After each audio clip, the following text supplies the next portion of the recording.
கொஞ்ச நேரம் நம்ம வார்த்தைகளை தியானித்து ஆண்டவர் இந்த உயிர்த்தெழுந்த நாளை நாம் தியானிக்கிற அந்த நாட்களில் கர்த்தர் நம்மளோட வாழ்க்கையில் என்ன காரியங்களை செய்வார் என்று சொல்லி ஒரு சில காரியங்களை நம்ம தியானித்து நாம் ஜெபித்து நாம் கடந்து செல்லலாம். நாமெல்லாம் எடுத்துக்கொள்ளும் வெளிப்படுத்தினல் விசேஷம் 1ஆம் அதிகாரம் 18வது வசனத்தை நாம் வாசிக்கலாம். வெளிப்படுத்தல் 1:18.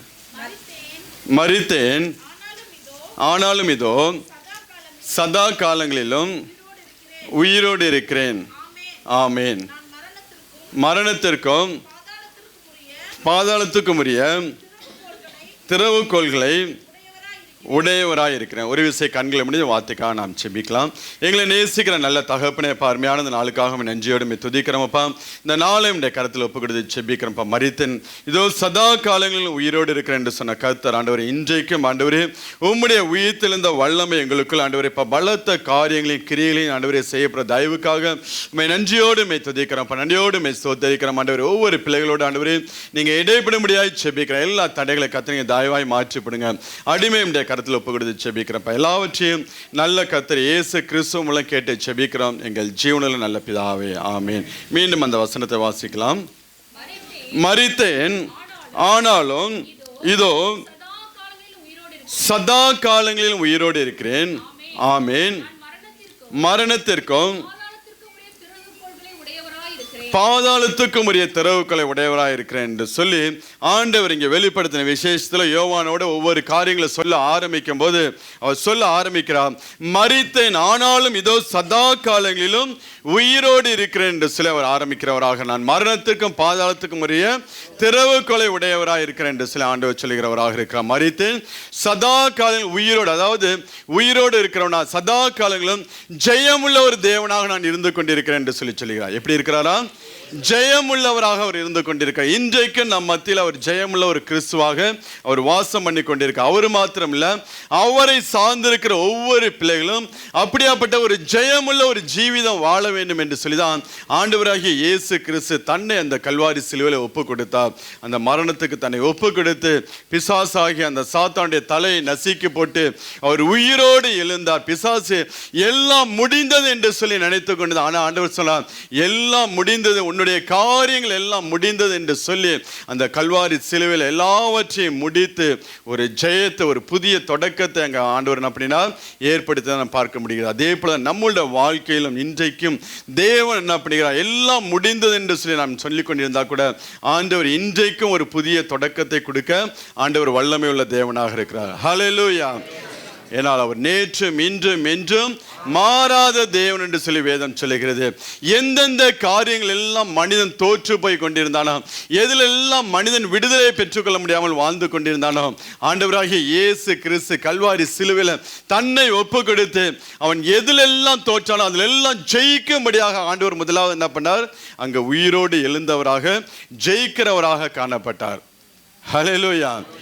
அந்த தேவன் இன்றைக்கு நம்மளோட வாழ்க்கையில் எந்தெந்த காரியத்தில் நாம் தோற்று போயிடுவோம், நம்மளோட வாழ்க்கையில் தோல்வி வருமோ என்று சொல்லி நாம் நினைத்து கொண்டிருக்கிறோமா, இன்றைக்கு ஆண்டவர் நான் எப்படி நான் மரணத்தை ஜெயித்து எழுந்தனோ அதே போல நீங்களும் உங்களோட வாழ்க்கையில் கூடிய காரியங்கள் பிரச்சனைகள் எல்லாம் நீங்கள் ஜெயிக்க முடியும் என்று சொல்லி ஆண்டவர் நமக்கு ஒரு புதிய நம்பிக்கையை கொடுக்க முடியாக, ஒரு புதிய தொடக்கத்தை கொடுக்க முடியாக தேவன் நம்மளுடைய வாழ்க்கையில் பலத்த காரியங்களை செய்கிறவராக இருக்கிறார். நீங்கள் ராஜாக்கள் புஸ்தகத்தில் நீங்கள் அந்த நாட்கள் நீங்கள் பார்த்தீங்கன்னா யுத்தத்துக்கு போயிட்டு வரும்போது ஜனங்கள் வரும்போது அங்கே ஒரு சத்தம் கேட்கும். அந்த சத்தத்தை கேட்டு பட்டணத்தில் இருக்கிறவங்க சொல்லுவாங்க, அது ஜெயத்தொனியா இல்லை அபத்தொனியா என்று சொல்லுவாங்க. அழுகையின் சத்தம் கூக்குரல் கேட்டுச்சுன்னா யுத்தத்தில் தோற்று போயிட்டாங்க, நம்ம எல்லாம் அடிமைப்பட்டு போக போகிறோம்னு சொல்லி என்ன பண்ணுவாங்க, அங்கே ஜனங்கள் பேச ஆரம்பிப்பாங்க. நல்ல ஒரு ஜெயத்தொனி இருந்துச்சுன்னா நம்ம ராஜா ஜெயத்தோட வருகிறார் என்று சொல்லி அங்கே ஜனங்கள் எல்லாம் சந்தோஷமா இருப்பாங்க. ஆனால் கல்வாரி சிலுவை கொஞ்சம் வித்தியாசமானது. சிலுவையில் ஆண்டவர் தொங்கி கொண்டிருக்கிற நேரத்தில் வேதனையின் சத்தத்தை தான் நம்ம கேட்க முடியும். அப்படியாக ஒரு வேதனைப்பட்ட பாடுகளுக்கு உட்படுத்தின தேவன் அந்த இடத்துல வேதனையின் சத்தம் கேட்டு கொண்டிருந்துச்சு. இதோடு முடிஞ்சிச்சு எல்லாம் என்று சொல்லி நினைத்து கொண்டிருந்தார்கள். எப்படி அந்த ராஜாக்கள் யுத்தத்துக்கு போயிட்டு வரும்போது அது அபத்தொனியாய் காணப்பட்டுச்சோ அதே போல கல்வாரி சிலுவையில் ஒரு அபத்தொனி போல காணப்பட்டுச்சு. ஆனால் ஆண்டவர் மரித்து அவர் 3ஆம் நாள் உயிரோடு எழும்பும் போது எல்லாம் மாறினுச்சு. பாருங்க, சரித்திரமே அங்க மாற ஆரம்பிச்சிச்சு. ஆண்டவர்கிட்ட நடக்கக்கூடிய காரியங்கள், ஆண்டவர் செய்யக்கூடிய காரியங்களாம் உலக பிரகாரமாக இருக்காது. மற்றவர்கள் பார்க்க முடியாது, மற்றவர்கள் செய்ய முடியாது, ஆண்டவர் செய்ய மாட்டார். அவர் சகலவற்றையும் புதிதாக்கக்கூடிய தேவன். புதிய விதமாக காரியங்கள் எல்லாம் ஆண்டவர் செய்து கொண்டு போவார். மற்றவர்கள் பார்க்கும்போது அது அபதுணி என்று நினைச்சுக்கணும், ஆனால் அது ஜெயதுணியாக தேவன் மாற்றி அந்த மரணத்தை அவர் அங்கே ஜெயமாக விழுங்கி அவர் உயிரோடு எழுந்ததை நாம் பார்க்க முடியாது. அதனால சொல்லுகிறார், மரித்தேன் ஆனாலும் சதா காலங்களிலும் உயிரோடு இருக்கிறேன் என்று சில ஆண்டவர் சொல்கிறார். சதா காலங்களிலும் நாம் ஒரு ஜெயமுள்ள ஒரு தேவனாக நான் இருந்து கொண்டிருக்கிறேன் என்று சொல்லி ஆண்டவர் சொல்கிறார். அப்படியாப்பட்ட சந்ததியாக தான் உங்களையும் என்னையும் தேவன் என்ன பண்ணியிருக்கிறார், முன்குறித்து வைத்திருக்கிறார். கிறிஸ்துவின் சந்ததியாக, ஒரு ஜெயமுள்ள ஒரு சந்ததியாக, எதிலெல்லாம் தோற்று போனோமோ அதில் எல்லாம் ஒரு ஜெயத்தை பெற்றுக்கொள்ள முடியாத ஒரு சந்ததியாக தான் தேவன் உங்களையும் என்னையும் முன்குறித்தவராக இருக்கிறார். ஆண்டவரே இயேசு கிறிஸ்து மரித்து அவர் உயிரோடு எழுந்து மரித்து அவர் என்ன பண்ண, முதலாவது போய் காவலில் இருக்கக்கூடிய ஆவிகளுக்கு பிரசங்கம் பண்ணுகிறார். யாரெல்லாம் சிறைப்பட்டு போயிருந்தாங்களோ அவங்களை எல்லாம் சிறையாக்கி கொண்டு போகும்படியாக ஆண்டவர் என்ன பண்ணுகிறார், அங்கே கடந்து போகிறவராக இருக்கிறார். வாசிங்க 1 பேதுரு 3 18-20 வரை உள்ள வசனங்களை. ஏனெனில் கிறிஸ்துவும் நம்மை தேவனிடத்தில் சேர்க்கும்படி அநீதி உள்ளவர்களுக்கு பதிலாக நீதி உள்ளவராய் பாவங்களின் நிமித்தம் ஒரு தரம் பாடுபட்டார். மாம்சத்திலே கொலையுண்டு ஆவியிலே உயிர்ப்பிக்கப்பட்டார். அந்த ஆவியிலே அவர் போய் காவலில் உள்ள ஆவிகளுக்கு பிரசங்கித்தார். அந்த ஆவிகள் நோவா பேழையை ஆயத்தம் பண்ண நாட்களிலே தேவன் நீடிய பொறுமையோடு காத்திருந்த போது கீழ்ப்படியாமல் போன, அப்ப சிறைப்பட்ட போன ஆவிகளுக்கு எல்லாம் போய் என்ன பண்ணுகிறார், அவர் அங்கே போய் பிரசங்கம் பண்ணி அவர்கள் எல்லாம் சிறையாக்கி கொண்டு போதை நான் பார்க்க முடிகிறது.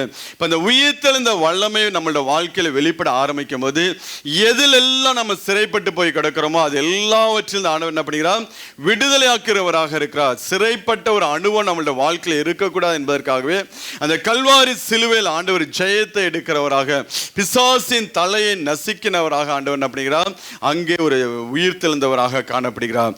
அந்த தேவன் தான் நம்மளோட வாழ்க்கையில் காணப்படுகிறார். எல்லா சிறைப்பட்டு போன அனுபவங்கள் எல்லாம் ஆண்டவர் மாற்றி போடுகிறவராக இருக்கிறார். அதனால தான் அவர் தள்ளப்பட்ட தூதர்களுக்கு கை கொடுக்காமல் நமக்கு முன்பதாக படைக்கப்பட்ட கோடாகோடி தூதர்கள் அந்த லூசிபர் தேவனை ஆராதிக்கக்கூடிய ஒரு தூதனாக ஏற்பட்ட போது அவன் விழுந்து போன போது அவனுக்கு உதவி செய்யும்படியாக அவர் கடந்து போகாமல் ஆபிரகாம் சந்ததி, தள்ளப்பட்டு போன பாவத்தில் விழுந்து போன ஆபிரகாம் சந்ததிக்கு உதவி செய்யும்படியாக அவர் அந்த பூமியில கடந்து வந்தவராக இருந்தார். வாசிக்கலாம் எபிரேயர் 2 14-18 வரை உள்ள வசனங்கள். ஆதலால் பிள்ளைகள் மாம்சத்தையும் இரத்தத்தையும் உடையவர்களாய் இருக்க அவரும் அவர்களைப் போல மாம்சத்தை இரத்தத்தை உடையவர்களானார். மரணத்துக்கு அதிகாரியாகிய பிசாசானவனை தமது மரணத்தினாலே அழிக்கும்படிக்கு ஜீவ காலமெல்லாம் ஜீவ காலமெல்லாம் மரண பயத்தினாலே அடிமைத்தனத்துக்கு உள்ளானவர்கள் யாவரையும் விடுதலை பண்ணும்படிக்கு. அப்படியானார் ஆதலால் தேவ தூதருக்கு உதவியாக கை கொடாமல் ஆபிரகாம் சந்ததிக்கு உதவியாக கை கொடுத்தார். அன்றியும் ஜனத்தின் பாவங்களை நிவர்த்தி செய்வதற்கு ஏதுவாக தேவ காரியங்களை குறித்து இரக்கமும் உண்மையுள்ள பிரதான ஆசாரியர் இருக்கும்படிக்கு எவ்விதத்திலும் தம்முடைய சகலுக்கு ஒப்பாக இருக்க வேண்டியதாக இருந்தது. ஆதலால் அவதாமே சோதிக்கப்பட்டு பாடுபட்டதினாலே சோதிக்கப்படுகிறவர்களுக்கு உதவி செய்ய வல்லவராயிருக்கிறார். பாவத்தில் விழுந்து போன ஆபிரகாம் சந்ததியை தூக்கி எடுக்கும்படியாக, பிள்ளைகள் மாம்சத்தையும் இரத்தத்தையும் உடையவராக இருக்கிற அப்படின்னாலே அவர் மாம்சத்தோடு இரத்தத்தோடு இந்த பூமியில் என்ன பண்ணுகிறார், வெளிப்பட்டவராக இருந்தார். வெளிப்பட்டு அந்த மரண பயத்தில் இருக்கக்கூடிய ஜனங்கள் அதிலிருந்து மீட்டு கொள்ளும்படியாக அந்த மரண பிசாசு என்ன பண்ணுகிறார், அங்கே ஜெயிக்கிறவராக, மரணத்தை ஜெயிக்கிறவர். அதனால சில மரணமே உன் கூர் எங்கே, பாதாளமே உன் ஜெயம் எங்கே என்று சொல்லி வேதம் சொல்லுங்க. அதனால் நம்ம சொல்லுகிறோம், சாவு எனக்கு ஆதாயம், கிறிஸ்து எனக்கு ஜீவன் என்று சொல்லி. ஏன்னா மரணத்தை குறித்து உண்டான பயம் மனிதனுடைய வாழ்க்கையிலிருந்து அதை அப்புறப்படுத்தி போடுகிறவராக இருக்கிறார். இன்னைக்கு மரணத்தை குறித்து பயம் இருக்கா? மரணத்தை குறித்து பயம் இருக்கா? இன்னைக்கு நம்ம இங்கே கண்ணை முன்னா எங்க கண்ணை திறப்போம்? பரலோகத்தில் கண்ணை திறப்போம். அந்த ஒரு நம்பிக்கையோடு அந்த பூமியில் நான் வாழ வேண்டிய. இங்கே நம்ம கண்ணை மூடுகிற அடுத்த நிமிஷம் நம்மளுடைய கண்கள் பரலோகத்தில் பிதாவாகிய தேவனுடைய ராஜ்யத்தில் நம்முடைய கண்கள் திறக்கப்படும். அங்கே போனதுக்கு அப்புறம் தான் யோசிப்போம், ஏன் இவ்வளோ லேட்டாக இங்கே வந்துட்டோன்னு. அங்கே போனதுக்கு அப்புறம் தான் யோசிப்போம், ஏன் இவ்வளோ லேட்டாக அந்த இடத்துக்கு வந்துட்டோமே என்று சொல்லி. அதனால் இந்த பூமியில் வாழ்கிற நாட்கள்லாம் எந்த ஒரு பயமும் இல்லாதபடிக்கு, எப்பேற்பட்ட வியாதிகள், எப்பேற்பட்ட பிரச்சனைகள், போராட்டங்கள் வந்தாலும் எல்லாவற்றுக்கும் ஜெயத்தை கொடுக்கக்கூடிய ஆண்டவராகிய இயேசு கிறிஸ்து நம்மோடு இருக்கிறாருங்க. உயிரோடு எழுந்த தேவன் நமக்குள்ள ஒரு வாசம் பண்ணுகிறவராக இருக்கிறார். நம்மளை எல்லாவற்றிலிருந்து விடுதலையாக்க முடியாக, சிறைப்பட்டு போன காரியங்களிலிருந்து நம்மளை தூக்கி எடுக்கும்படியாக, ஆபிரகாம் சந்ததியை தூக்கி எடுக்கும்படியாக அவர் மாம்சத்தையும் இரத்தத்தையும் உடையவராக இந்த பூமியிலே கடந்து வந்து தன்னை அந்த கல்வாரி சிலுவையை முழுவதுமாக ஒப்பு கொடுத்தார். கொஞ்சம் நெஞ்சமில்ல, முழுவதுமாக ஆவி, ஆத்மா, சரீரம் எல்லாவற்றையும் ஒப்பு கொடுத்து அங்கே பிசாசின் தலையை நசுக்கினவராக அவர் உயிரோடு எழுந்தவராக இருக்கு. அதனால ஆண்டவர்கிட்ட ஒரு மனுஷன் வரும்போது அவன் மெய்யான ஒரு விடுதலையை பெற்றுக்கொள்கிறவனாக இருக்கிறான். இப்போ ஆண்டவர்கிட்ட நம்மளும் வரும்போது எப்படி வர வேண்டும்? முழுமையாக நாம் தேவனிடத்தில் வந்து சரண்டர் ஆகிற பிள்ளைகளாக இருக்க வேண்டும். கொஞ்சம் அங்கே, கொஞ்சம் இங்கே, கொஞ்சம் அங்கேப்பா அப்படிலாம் வச்சுக்கிட்டு என்ன பண்ணக்கூடாது, வரக்கூடாது. முழுவதுமாக நாம் தேவ சமூகத்தில் வந்து ஆண்டவராகிய இயேசு கிறிஸ்துவிட வந்து நம்மளை ஒப்பு கொடுத்தோம் என்றால் நம்மளை முழுவதுமான ஒரு மெய்யான விடுதலையை கொடுத்து தேவன் நம்மளை அவர் நடத்துகிறவராக இருக்கிறார். யோவானில் சொல்லும்போது 8ஆம் அதிகாரம் 36ஆம் வசனத்தில் அவர் சொல்லுகிறார், குமாரன் விடுதலை ஆக்கினால் மெய்யாகவே விடுதலை ஆவீர்கள் என்று சொல்லுகிறார். ஆகையால் குமாரன் உங்களை விடுதலையாக்கினால் மெய்யாகவே விடுதலை ஆவீர்கள். நீங்கள் போதும். ஒரு மெய்யான விடுதலை தேவன் நம்மளோட வாழ்க்கையில் கொடுக்கிறவா. அப்போ அவரிடத்தில் நாம் வரும்போது முழுவதுமாக அவரிடத்தில் வந்து நாம் சரண்டர் பிள்ளைகளாக இருக்க வேண்டும். மற்ற நம்பிக்கை, நம்மளோட நம்பிக்கை எல்லாம் முழுவது தேவன் மாத்திரம் என்று சொல்லி அவரிடத்துல வந்து நாம் சரண்டர் ஆனோம்னு வச்சுங்களேன், ஒரு மெய்யான விடுதலையை தேவன் நம்மளோட வாழ்க்கையில் கொடுத்து நம்மளோட வாழ்க்கை, குடும்ப சூழ்நிலைகள் எல்லாவற்றையும் தேவன் மாற்றி போடுவாருங்க. இன்னைக்கு முழு ஒரு ஃபுல் சரண்டர் நம்ம இடத்துல இல்லாதனால தான் சில காரியங்கள் நம்ம வந்து தோற்றுக்கொண்டே இருக்கிறோம். சில காரியங்கள் நம்மளோட வாழ்க்கையில் பிசாசு என்ன அப்படின்னா அவனுடைய காரியத்தை நம்மளோட வாழ்க்கையில் நிறைவேற்றி கொண்டிருக்கிறான். முழுவதுமாக, முழு இருதயத்தோடு, முழு ஆத்மாவோட, முழு மனதோடு, முழு உற்சாகத்தோடும் நாம் தேவனிடத்தில் வந்து சரண்டர் ஆனோம்னா ஒரு மெய்யான விடுதலை கிடைக்கும். அது வந்து நீங்கள் ஆதி திருச்சபையில பார்க்கலாம், ஆதி அப்போஸ்தலர் வாழ்க்கையில் பார்க்கலாம். ஃபுல் சரண்டர் அவங்கெல்லாம். இப்போ பவுலை வந்து ஆண்டவர் சந்திக்கும் போது நான் என்ன செய்ய நீ சித்தமாக இருக்கிறேன் என்று சொல்லி டோட்டலாக வந்து அங்கே பவுல் என்ன பண்ணிக்கிறார், ஆண்டவர்கிட்ட வந்து சரண்டர் ஆகிறார். அதனால ஆண்டவர் பவுலை எடுத்து வல்லமையாக என்ன பண்ணுகிறார், தேவன் பயன்படுத்துகிறவராக இருக்கிறார். இப்போ நம்மளோட வாழ்க்கையிலும் தேவன் தள்ளப்பட்ட மனிதர்களோட வாழ்க்கையில் தள்ளப்பட்டு பாவத்தில் விழுந்து கிடக்கக்கூடிய ஆதாமுடைய சந்ததிக்கு தன்னுடைய கையை நீட்டி அவர்களை தூக்கி எடுக்கும்படியாக நீங்கள் வாசிங்கன்னா மத்தேயு 28ஆம் அதிகாரத்தில் அங்கே தூதர்கள் சொல்லுவாங்க, இங்கே ஆண்டவர் இங்கே இல்லை என்று சொல்லி சொல்லும் போது இங்கே சொல்லக்கூடிய ஒரு காரியத்தை நான் வாசிக்கலாம். மத்தேயு 28ஆம் அதிகாரத்தில் வாசிங்க, 2வது வசனத்தில் வாசிங்க. அவர் அங்கே இல்லை, தான் சொன்னபடியே உயிர்த்தெழுந்தார். கர்த்தரை வைத்த இடத்தை வந்து பாருங்கள், சீக்கிரமாய் போய் மரித்தோரிலிருந்து எழுந்தார் என்று அவருடைய சீஷர்களுக்கு சொல்லுங்கள். அவர் உங்களுக்கு முன்னே கலிலேயாவுக்கு போகிறார், அங்கே அவரை காண்பீர்கள் இதோ உங்களுக்கு சொன்னேன் என்று சொல்லி அங்க தேவதூதன் சொல்வதை நான் பார்க்க முடியும். அவர் இங்கே இல்லை, அவர் உயிரோடு எழுந்தார். சீக்கிரமா போய் சகோதரர்கிட்ட சொல்லுங்க, உங்களுக்கு முன்னே எங்கே போகிறாராம்? அந்த நாட்கள் நீங்க பாத்தீங்கன்னா எருசலேம் பட்டணம் இருக்கு, இன்னும் ஆண்டவர் இருந்த ஒலிவ மரம் இருக்கு, சியோன் பர்வதம் இருக்கு, எவ்வளவோ நல்ல நல்ல இடம் இருக்கு. ஆனா ஆண்டவர் என்ன சொல்கிறார்? உங்களுக்கு முன்னே கலிலியாவுக்கு நான் போகிறேன், அங்கே நான் போய் என்ன பண்ணேன், உங்களை சந்திப்பேன் என்று ஆண்டவர் சொல்லுகிறார். எவ்வளோ நல்ல நல்ல இடம் இருக்கும்போது ஆண்டவர் கலிலியாவுக்கு வரச்சொல்ல, என்னுடைய சீஷர்கள் எல்லாம் அங்கே வரச்சொல்ல, அங்கே அவர்களே சந்திப்பேன் என்று சொல்லி ஆண்டவர் சொல்ல பார்க்கணும். ஏன் ஆண்டவர் அப்படி கலிலியாவுக்கு போகிறார் என்று சொல்லி நீங்கள் பார்த்தீங்கன்னா, நீங்கள் வாசிங்களா ஏசாயா 9ஆம் அதிகாரத்தில் 1வது வசனத்தை வாசிங்க. ஆகிலும் செபுலோன் நாட்டையும் நப்தலி நாட்டையும் இடுக்கமாய் ஈனப்படுத்தின முந்தின காலத்தில் இருந்தது போல அது இருண்டு இருப்பதில்லை. ஏனென்றால் கடற்கரை அருகிலும் யோர்தான் நதி ஓரத்திலும் உள்ள புறஜாதியாருடைய கலிலேயாவாகிய அந்த தேசத்தை பிற்காலத்திலே மகிமைப்படுத்த, இருண்டு போய் கிடக்கக்கூடிய அந்த இருண்டு போய் கிடக்கக்கூடிய அந்த கலிலியா பகுதியிலே அதை மகிமைப்படுத்த முடியாது. ஏசியா தீர்க்க தரிசனத்தை அங்கே ஆண்டவர் தீர்க்க தரிசனமாக சொல்லுகிறார், பின் நாட்கள் அந்த கலிலியாவை நான் மகிமைப்படுத்த என்று சொல்லுகிறார். அது ஒரு புறஜாதிகளுடைய ஒரு பட்டணமாய் காணப்பட்ட போதிலும், அது இருள கிடக்கக்கூடிய ஒரு பட்டணமாய் காணப்பட்ட போதிலும், ஆண்டவர் உயிரோடு எழுந்து தன்னுடைய சீஷர்களை அவர் சந்திக்கும்படியாக கலிலியாவுக்கு போங்க என்று சொல்லி ஆண்டவர் கலிலியா, அதனால ஊழியத்தில் பார்க்கும்போது கலிலியா கடலோரமா ஆண்டவர் அநேக தன்னோட முதலாவது அற்புதத்தை எங்க பண்ணுவாரு? கலிலியாவுல கானாவுல ஆண்டவர் பண்ணுவாரு. ஆண்டவர் ஒரு மனுஷன் வாழ்க்கையை மகிமைப்படுத்திட்டு நினைச்சிட்டாருன்னு வச்சுங்களேன், எப்படி வேணாலும் தூக்கி நிறுத்துவாரு. அதுதான் இந்த கலிலியா. ஆண்டவர் உயிரோடு எழுந்து அவர் போகக்கூடிய பட்டணம் கலிலியா பட்டணமாக காணப்படுகிறது. ஒரு மனுஷனை நினைச்சிட்டாரு, இந்த மனுஷனை தூக்க வேண்டும், இவனை உயர்த்த வேண்டும், மகிமைப்படுத்த வேண்டும் என்று சொல்லி ஆண்டவர் முடிவு பண்ணிட்டார்னா தூக்கி எடுத்து மகிமைப்படுத்தி உயர்த்தி வைப்பாருங்க.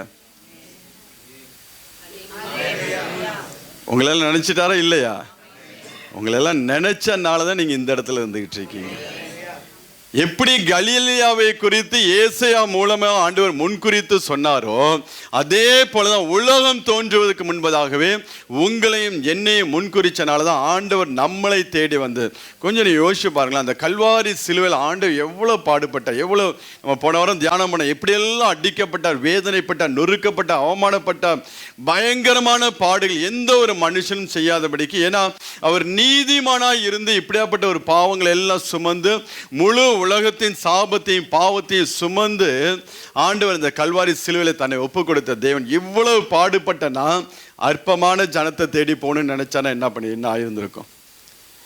இவ்வளவு விலைக்கிரயத்தை செலுத்தின தேவன், அந்த கல்வாரி சிலுவையில் அவ்வளவு பாடுபட்ட தேவன், இவ்வளவு கஷ்டப்பட்டதெல்லாம் அந்த அற்பமான ஜனத்துக்குன்னு ஒரு நிமிஷம் ஆண்டவர் யோசிச்சுருந்தா நம்ம லைஃப்லாம் இப்படி போயிருந்துருக்குங்க. இவ்வளவு விலைக்கரையை செலுத்துறனா உலகத்தில் பெரிய பெரிய விஐபி ஞானவான்கள், படித்தவர்கள், ஐஸ்வர்யவான்கள், அவங்கள தான் நான் ரட்சிப்புகளை நடத்துவேன்னு போயிருந்தாலும் நம்ம நிலைமையெல்லாம் எங்கேயோ இருந்திருக்கும். ஆனால் ஆண்டவர் அவ்வளோ பெரிய விலைக்கரையை செலுத்தி குப்பையும் தூசியுமாய் இருக்கக்கூடிய மனிதர்களை தேடி வந்தார், உங்களையும் என்னையும் தேடி வந்தார். எப்படி கலிலியா பட்டணத்தை அவர் மகிமைப்படுத்துவேன் என்று சொல்லி அந்த பட்டணத்தில் போய் அவர் அங்கே சீஷர்களை அவர் சந்திக்கிறவராக இருந்தாரோ, அதே போலதாங்க உங்களையும் என்னையும் முன்குறித்த தேவன் நம்மளை மகிமைப்படுத்தும்படியாகவே முன்குறிச்சார். நம்மளை உயர்த்தி வைத்து ஆசீர்வதிக்கும்படியாகவே தேவன் முன்குறித்தவராக இருக்கிறார். அதே போலதான் நம்மளை தேடி வந்து நம்மளை மீட்டெடுத்து இன்னைக்கு அவருடைய ஆலயத்தில் இருக்கும்படியாக, இன்னைக்கு இந்த உயிர்த்தெழுந்த நாளில் அவருடைய உயிர்த்தெழுந்த வல்லமை நாம் தியானம் பண்ணும்படியாக, அந்த வார்த்தையை கேட்கும்படியாக நம்மளை இந்த இடத்துல கொண்டு வந்து வைத்திருக்கிறார். இப்போ உங்களை முன்குறித்த தேவன் கண்டிப்பாக உங்களை மகிமைப்படுத்தி உயர்த்துவாருங்க. கலிலியாவில் போய் ஆண்டவர் தம்முடைய அந்த அந்த பட்டணத்தை மகிமைப்படுத்தினார்னா உங்களையும் கர்த்தர் அப்படியாய் மகிமைப்படுத்தி அவர் உயர்த்துகிறவராக இருக்கிறார். இன்னும் நீங்கள் கலிலியாவை ஏன் ஆண்டவர் செலக்ட் பண்ணா நீங்கள் பார்த்தீங்கன்னா, நீங்கள் வாசிங்கன்னா லூக்கா 24ஆம் அதிகாரம் 7வது வசனத்தை வாசிங்க. லூக்கா 24:7. மனுஷகுமாரன் பாவிகளான மனுஷர் கையில் ஒப்பு கொடுக்கப்படவும் சிலுவையில் அறையப்படவும் 3ஆம் நாளில் எழுந்திருக்க வேண்டும் என்பதாக அவர் கலிலியாவில் இருந்த காலத்தில் உங்களுக்கு சொன்னதை நினைவு கூறுங்கள். எந்த இடத்துல வச்சு உங்களுக்கு நம்பிக்கையை கொடுத்தாரோ, எந்த இடத்துல வச்சு இவங்களுக்கு சத்தியத்தை கற்றுக் கொடுத்தாரோ, எந்த இடத்துல வச்சு நான் பின்னாட்களில் உயிரோடு எழுந்திருந்து உங்களை தேடி வருவேன் என்று சொல்லி சொன்னாரோ, அதே இடத்துக்கு கொண்டு போய் என்ன பண்ணுகிறார், வைத்து அந்த ஜனங்களை சந்திக்கிறவராக இருக்கிறார். இன்னைக்கு ஆண்டவர் நம்மள்கிட்ட சொல்லக்கூடிய ஒரே ஒரு, எந்தெந்த காரியத்தில் எல்லாம் உங்களுக்கு நான் நம்பிக்கையை கொடுத்தனோ அந்த காரியத்தை நிச்சயமா நான் நிறைவேற்ற வேண்டியது ஆண்டவர் சொல்லுகிறார். நீ நம்பினது ஒரு நாளும் வீண் போகவே போகாது. எங்க வச்சு அந்த ஜனங்களுக்கு நம்பிக்கையை கொடுத்தாரோ அதே இடத்துக்கு வாப்பா. நீ உன் நம்பிக்கை பெருசா இருக்கும், உனக்கு கொடுத்த தரிசனம் பெருசா இருக்கும். நான் சொன்ன இடத்துக்கு நீ வா என்று சொல்லி ஆண்டவர் அந்த கலிலேயில போய் நின்று என்ன பண்ணுகிறார், அங்கே அந்த ஜனங்களுக்கு தன்னை வெளிப்படுத்த, இந்த இடத்திலிருந்து உன்னை நான் உயர்த்த என்னாலே முடியும் என்று சொல்லி தேவன் என்ன பண்ணுகிறார், அவர்களுக்கு தம்மை கொண்டு போய் கலிலேயில வச்சு அவளை ஒரு புதிய நம்பிக்கையை கொடுத்து ஊழியத்தை கொடுத்து அந்த ஜனங்களை மீண்டும் தூக்கி எடுத்து அற்பமாய் எண்ணப்பட்ட ஜனங்கள், எல்லாராலும் அற்பமாய் பார்க்கப்பட்ட ஜனங்கள், ஆனால் உயிர்த்தெழுந்த வல்லமை அவர்களுக்குள்ள வைத்து ஆண்டவர் கடந்து போனார். அதனாலதான் ஆண்டவர் அந்த கலிலேயா ஒரு பக்கம் அந்த பட்டணத்தை மகிமைப்படுத்தணும், இன்னொரு பக்கம் எந்தெந்த இடத்துல இவனோட வாழ்க்கையில் நம்ம நம்பிக்கையை கொடுத்தோமோ அந்த இடத்துல இருந்து இந்த மனுஷனை தூக்கி உயர்த்தி ஆசீர்வதிக்க வேண்டும் என்று சொல்லி ஆண்டவர் அப்படியா உயிரோடு எழுந்த தேவன் என்ன பண்ணுகிறான், கலிலேயா பட்டணத்துக்கு போய் அவளுக்கு தம்மை வெளிப்படுத்துகிறவராக இருக்கு. அதனால இன்னைக்கு நீங்க எந்த நிலைமையில இருந்தாலும் சரி, எப்படியாப்பட்ட சூழ்நிலை நீங்க இருந்தாலும் சரி, இந்த ஆண்டவர்கிட்ட நீங்க முழுவதுமாய் சரண்டர் அடைஞ்சிங்கன்னா, எது எல்லாம் உங்களோட வாழ்க்கையில வாக்குத்தத்தம் கொடுத்தாரோ, எது எல்லாம் உங்களை நம்ப பண்ணினாரோ, எந்தெந்த தரிசனம் உங்களோட வாழ்க்கையில கொடுத்தாரோ அது எல்லாவற்றையும் தேவன் நிறைவேற்றி கொடுப்பாருங்க. ஒண்ணு கூட தரையில விழவே விழாது. நீங்க பார்த்த சொப்பனங்கள் தரிசனங்கள் எதுவும் ஒரு நாளும் வீண் போகவே போகாது. எல்லாவற்றையும் நினைவுக்கு வந்து ஆண்டவர் திருப்பி உங்களோட வாழ்க்கையில எடுத்து நிறுத்துகிறார். அதுதான் உயிர்த்தெழுந்த வல்லமையுடைய ரகசியம். மற்ற காரியங்களுக்கும் உயிர்த்தெழுந்த வல்லமையுடைய ரகசியத்துக்கும் அதுதான் உள்ள. வாசிக்கலாம். சாலமோன் கர்த்தருடைய ஆலயமும் 20ஆம் வருஷம் முடிவிலே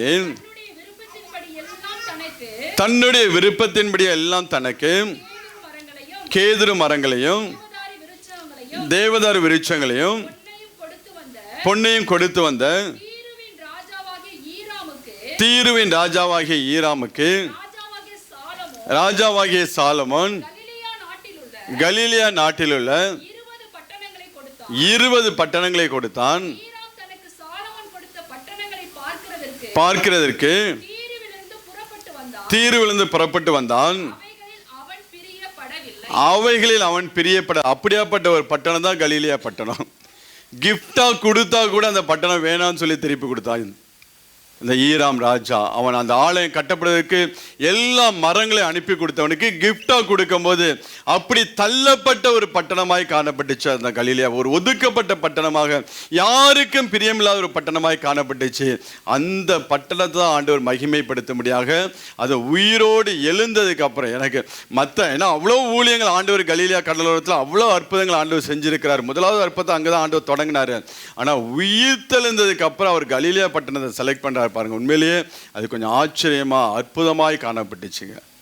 அதே போல ஆண்டவர் உங்களையும் என்னையும் அற்பமாய் எண்ணப்படி, எங்களோட வாழ்க்கைலாம் ஒரு அற்பமான வாழ்க்கை தான். ஆரம்பம் பார்த்தீங்கன்னா ரொம்ப மோசமான ஒரு சாதாரண ஒரு வாழ்க்கையில தொடங்கப்பட்ட வாழ்க்கை தான். இன்னைக்கு இந்த அளவுக்கு ஆண்டவர் எடுத்து நிறுத்தி வச்சிருக்கிறானா, அவருடைய உயிர்த்தெழுந்த வல்லமைக்கு ஒரு அடையாளமாக சாட்சியாக தான் தேவன் வைத்திருக்கிறார். அதே போலதான் தேவன் நம்ம ஒவ்வொருவரையும் முன்குறித்தவராக இருக்கிறார். கலிலேயாவை எப்படி மகிமைப்படுத்தினாரோ அதே போலதான் தேவன் நம்மளையும் மகிமை. அதனால தான் ஆண்டவர் சொல்லுகிறார், நீங்க கண்டு விசுவாசிக்கிற ஜனங்கள் இல்லப்பா, காணாமல் விசுவாசிக்க ஒரு கூட்டம் இருக்கு, அந்த கூட்டம் பாக்கியவான்கள் என்று சொல்லுகிறார். நீங்க வாசிக்கலாம். யோவான் 20ஆம் அதிகாரம் 29ஆம் வசனத்தை வாசிங்களேன். அதாவது ஆண்டவராகிய இயேசு கிறிஸ்து வருவாரு, தரிசனம் ஆவாரு. அந்த இடத்துல தோமா இருக்க மாட்டாரு. தோமா பின்னாடி வருவார். அவர் பின்னாடி வந்தபோது சீஷர்கள் சொல்லுவாங்க, ஆண்டவர் வந்தாருப்பா, உயிர்த்தெழுந்த இயேசு கிறிஸ்துவை நாங்கள் பார்த்தோன்னு சொல்ல தோமா நம்ப மாட்டார். அவர் வரணும், அவருடைய விழாவில் நான் கை போட்டு பார்த்தாலும் ஒழிய நான் நம்ப மாட்டேன் அப்படின்னு சொல்லும் போது தான் ஆண்டவர் பின்பதாக தோமாவுக்கு தரிசனமாகிறார். வாசிக்கலாம். அதற்கு இயேசு, தோமாவே, நீ என்னை கண்டதினாலே விசுவாசித்தாய், காணாதிருந்தும் விசுவாசிக்கிறவர்கள் பாக்கியவான்கள் என்றார். காணாதிருந்து விசுவாசிக்கிறவர்கள் யாரு? காணாதிருந்து நம்மளாம் யாருங்க? நம்ம ஆண்டவரை பார்த்தது கிடையாது. சொல்லப்பட்ட காரியத்தை மாத்திரம் உயிரோடு எழுந்தார், விசுவாசிக்கிறார். அதில் எந்த ஒரு கொஸ்டின், எந்த ஒரு சந்தேகமும் எனக்கு கிடையாது. இன்னைக்கு அதை குறித்து எவ்வளவோ சந்தேகங்கள். அங்கே இருந்த அந்த வேலைக்காரங்களுக்கு, அங்கே இருந்த அந்த படையில் இருந்தவங்க, பாதுகாப்பில் இருந்தவங்களுக்கெல்லாம் பணத்தை கொடுத்து உயிரோடு எழுந்திருக்கல என்று சொல்லி ஒரு செய்தி அங்கே பரப்பி விட்டாங்க. இன்றைய வரைக்கும் அந்த செய்தி இஸ்ரேல் தேசத்தில் உலாவி கொண்டிருக்கிறது. ஆனால் நீங்களும் நானும், ஆண்டவரே இயேசு கிறிஸ்து எனக்காக மரித்தார், எனக்காக அடக்கம் பண்ணப்பட்டார், எனக்காக 3ஆம் நாள் உயிரோடு எழுந்தார் என்று சொல்லி விசுவாசிக்கிற பிள்ளைகளாக இருக்கிறோம். அதான் சொல்லியா, என்னை காணாதிருந்து விசுவாசிக்கிற கூட்டம் எல்லாம் பாக்கியவான்கள். நீங்களும் நானும் அந்த பாக்கியவான்கள் லிஸ்ட்ல இருக்கிறாங்க. அந்த உயிர்த்தெழுந்த வல்லமையுள்ள அந்த ஆண்டவருடைய விசுவாசிக்கிற கூட்டத்தில் நீங்களும் உங்களையும் நானையும் வைத்து, உங்களையும் என்னையும் வைத்து ஆண்டவர் என்ன பண்ணுகிறார்?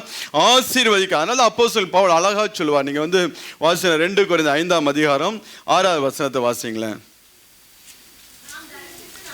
நாம் தரிசித்து நடவாமல் விசுவாசித்து நடக்கலாம். தரிசித்து நடக்காமல் விசுவாசித்து நடக்கிறோம். ஆண்டவரை தரிசித்தாதான், ஆண்டவரை பார்த்தாதான் நம்புவன் கிடையாது. சத்தியத்தை சொன்னாலே நான் ஆண்டவராகிய இயேசு கிறிஸ்துவையும் அவருடைய வல்லமையை நான் நம்புவேன்னு சொல்லி நம்ம நிற்கிறோம். பார்த்தீங்களா? இந்த கூட்டத்தை தான் ஆண்டவர் பாக்கியவான்கள் என்று சொல்லி, அதான் பவுல் அழகா சொல்லலாம், நாங்கள் தரிசித்து நடக்கலப்பா, நாங்கள் விசுவாசித்து நடக்கக்கூடிய கூட்டம்.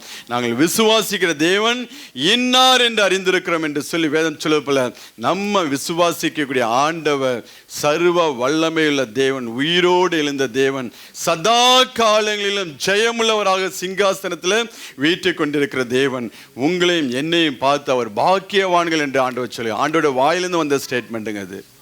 வேற யாரும் அப்போஸ்தலன் ஆண்டவரே சொல்லியா, என்னை காணாமல் விசுவாசிக்க ஒரு கூட்டம் எழும்புப்பா, அவங்க எல்லாம் பாக்கியவான்கள்.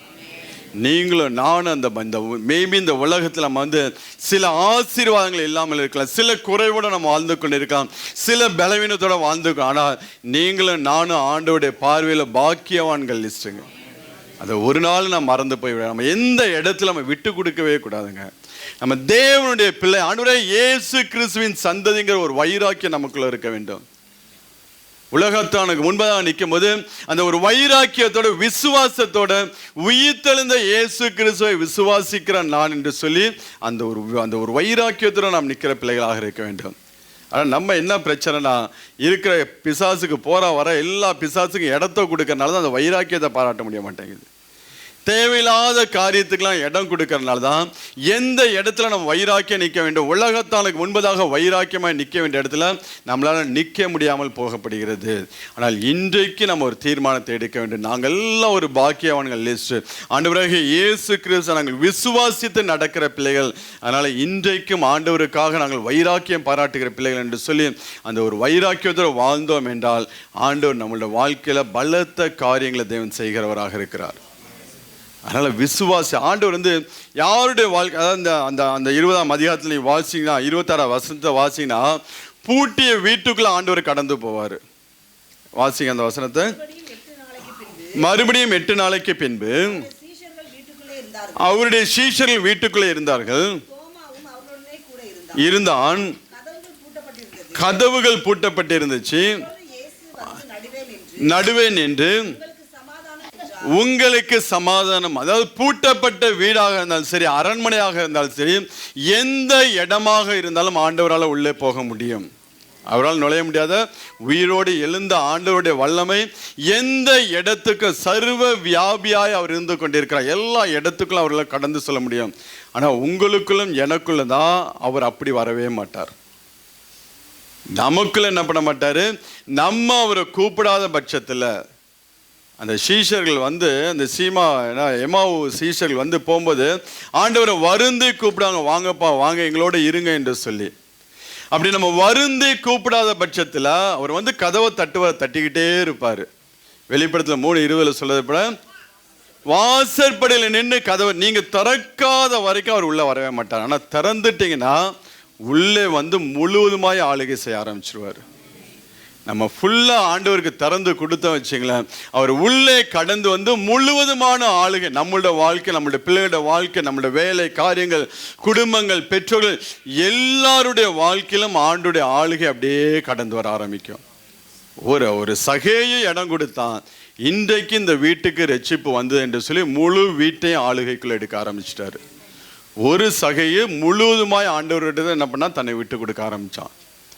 நம்ம முழுவதுமாய் விட்டு கொடுக்க ஆரம்பித்தோம் என்றால் நம்முடைய குடும்பம் முழுவதையும் ஆண்டவர் என்ன பண்ணுவார், கையில் எடுக்க ஆரம்பிச்சிடும். மேபி அவங்க இன்னும் ரட்சிக்கப்படாமல் இருக்கலாம், இன்னும் தேவனை அறியாமல் இருக்கலாம், தேவனை விட்டு தூரம் வாழ்கிறவளா. உங்களுடைய அர்ப்பணம், உங்களுடைய சமர்ப்பணம் கரெக்டாக இருந்துச்சுன்னா இந்திய தேசத்தில் இருந்தாலும் சரி, இலங்கை தேசத்தில், எந்த தேசத்தில் இருந்தாலும் அந்த குடும்பத்தை அழகாக ஆண்டவர் தன்னுடைய கையில் எடுத்துக்கொள்வார். இப்போ நம்ம முழுவதுமாய் நம்முடைய இருதயத்தை திறந்துக்கொள்ள, ஆண்டவரே நீர் உள்ளே வாரும் என்று சொல்லி நாம் அவரை வருந்தி அழைத்தோம் என்றால் அவர் உள்ளே கடந்து வந்து நம்மளை சார்ந்த எல்லாவற்றையும் தேவன் ஆளுகை செய்கிறவராக இருப்பார். அதுதான் இந்த உயிர்த்தெழுந்த வல்லமையுடைய ஒரு ரகசியம், ஒரு ஆசீர்வாதமாக காணப்படுகிறது. அதனால் நீங்களும் நானும் பாக்கியவான்களாய் காணப்படுகிறேன். நீங்களும் நானும் தள்ளப்பட்டவர்களாக, புறக்கணிக்கப்பட்டவர்களாக, அவமதிக்கப்பட்டவர்களாக இருந்தாலும் ஆண்டவருடைய கரத்தில் காணப்படுகிற விலையேற பெற்ற ஒரு பாத்திரமாய் நாம் காணப்பட்டு கொண்டிருக்கோம். அதை நாம் ஒரு நாளும் மறந்து விடக்கூடாது. எப்படி ஆண்டவர் கலிலேயாவை மகிமைப்படுத்தினாரோ அதே போல நம்மளையும் ஆண்டவர் மகிமைப்படுத்தும்படியாக அவர் சித்தமுள்ளவராக இருக்கிறார். நீங்க வந்து அப்போஸ்தலர் வாழ்க்கையில 12 அப்போஸ்தலர்கள் இருந்தாங்க. அவங்க ஊழியத்துக்கும் பவுலுடைய ஊழியத்துக்கும் பார்த்தீங்கன்னா பயங்கர வித்தியாசம் இருக்கும்.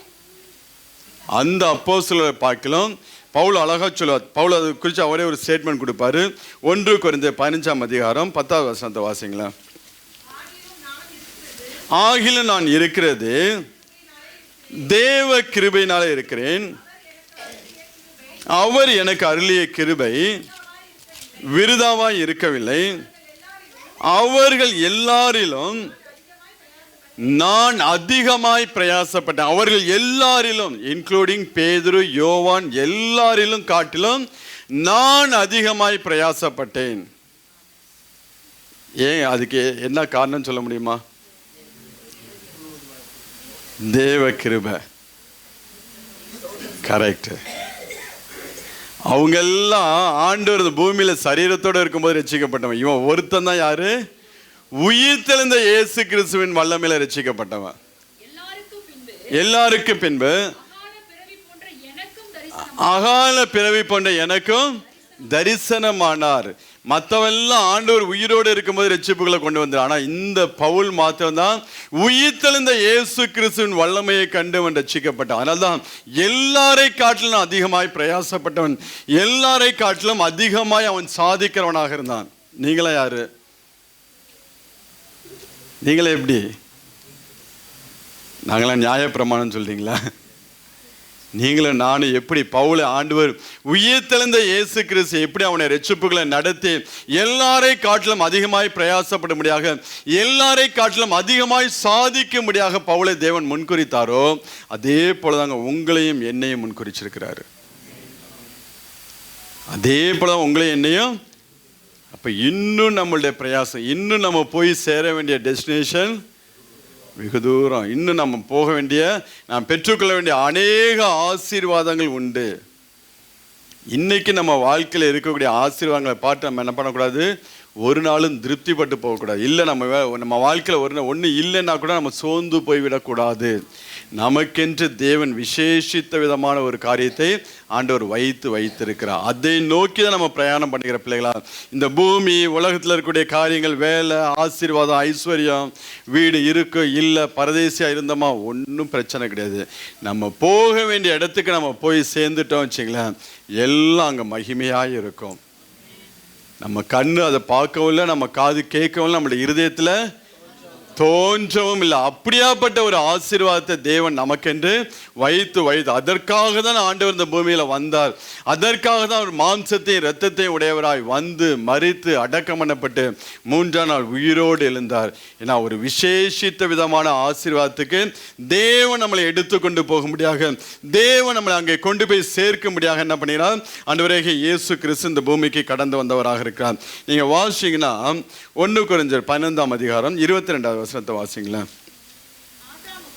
ஆதாமுக்குள் எல்லாரும் மரிக்கிறது போல கிறிஸ்துவுக்குள் எல்லாரும் உயிர்ப்பிக்கப்படும். ஆதாமுக்குள்ள எல்லாம் எப்படி மரிக்கப்படுகிறார்கள், அதே போல கிறிஸ்துவுக்குள்ள எல்லாம் உயிர்ப்பிக்கப்படுவார்கள் என்று சொல்லிட்டு அந்த மகிமையை குறித்து அங்கே அப்போஸ்தலன் பவுல், இந்த அதிகாரத்தை நீங்கள் வீட்டில் போய் வாசிச்சு கொள்ளுங்க. அந்த மகிமையை குறித்து அங்கே பவுல் ஒவ்வொரு காரியங்களும் சொல்லி கொண்டு வருகிறார். 51வது வசனத்துல இருந்து வாசிங்களேன். இதோ ஒரு ரகசியத்தை உங்களுக்கு அறிவிக்கிறேன், நாம் எல்லாரும் நித்திரை அடைவதில்லை, ஆகிலும் கடைசி எக்காலம் தொனிக்கும் போது ஒரு நிமிஷத்திலே ஒரு இமைப்பொழுதிலே மறுரூபமாக்கப்படுவோம். எக்காலம் தொனிக்கும், அப்பொழுது